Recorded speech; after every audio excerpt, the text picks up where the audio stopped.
Ротари клубовите од градот на денешната пресконференција го најавија завршниот во серијата настани поврзани со одбележувањето на 80 години Ротари во Битола.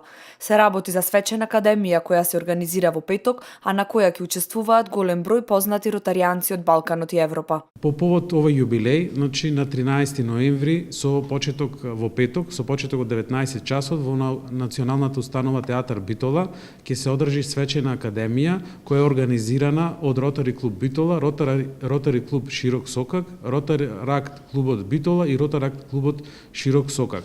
На ова свечена академија, значи ќе присуствуваат и ќе земат збор истакнати ротаријанци од нашата држава и од регионот, кои што директно и индиректно се одиграле значајна улога во ширењето на ротаријанството во градот Битола. Председателот на Ротари клуб Широк Сокак зборуваше за вредностите на ротаријанството кои веќе 80 години се промовираат и во Битола. Ротари Интернационал е меѓународна организација.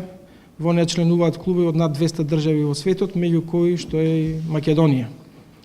Критериумите за прием на членство во ротари клубовите се релативно високи заради тоа што во нив членуваат лидери во заедницата, луѓе кои се со високи морални и етички стандарди, препознатливи во таа заедница, а сето тоа е направено со цел да може да се исполнуваат функциите на ротаријанството, кои што генерално земено на светско ниво се да се подигне стандардот на живење во заедницата, преку тоа да се влијае на подобар живот кај луѓето, да се влијае на ширење на добрата волја, на добрата комуникација, позитивните нешта во заедницата. Покрај тоа што во Битола има 2 ротари клуба и 2 ротаракт клубови кои се нивни подмладоци, со повеќе од 100 активни членови, сепак сите заедно представуваат една основна идеја, а тоа е служење на заедницата пред своите интереси.